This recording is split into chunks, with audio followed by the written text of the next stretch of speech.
Sometimes inventing's about timing also.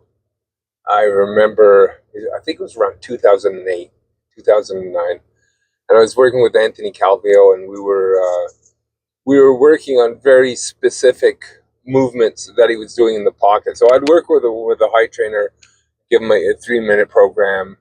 We'd do some sprint work, and then afterwards we would dedicate to issues he was dealing with on the field, whether it be being able to pick up a blitz, or being able to sort of pre-build a movement pattern into him, depending on who he's playing. So at the time, my phone cameras on phones. Think of it, 2008, 2009.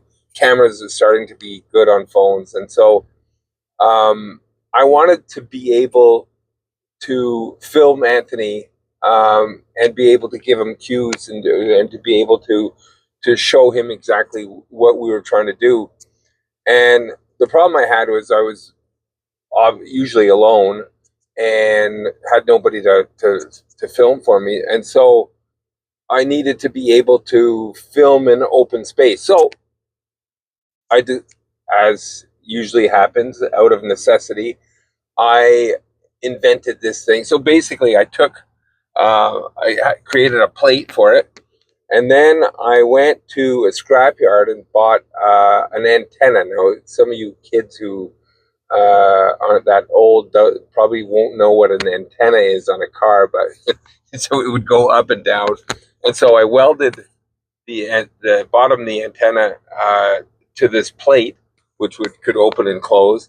And then I built a box out of plastic that would hold my phone, and I basically bolted that to the end of the antenna, so I could place it anywhere I wanted in the gym. I could raise her and lower it, and be able to point it and turn it, and so it was on a swivel, and it worked quite well. I used it for a year, and filmed, probably 100 training routines that we had with Anthony. And it come about probably 2 years later, 3 years later, all of a sudden somebody goes walking by and they've got a selfie stick, which is basically what it was. So they have their phone in a stick, sort of elongated from them, and they're filming themselves. And I'm sitting there, I'm going, I never thought of using it that way. Goes to show you. Goes to show you. Sometimes you build or invent or create something, and somebody else can take it and build something completely different with it.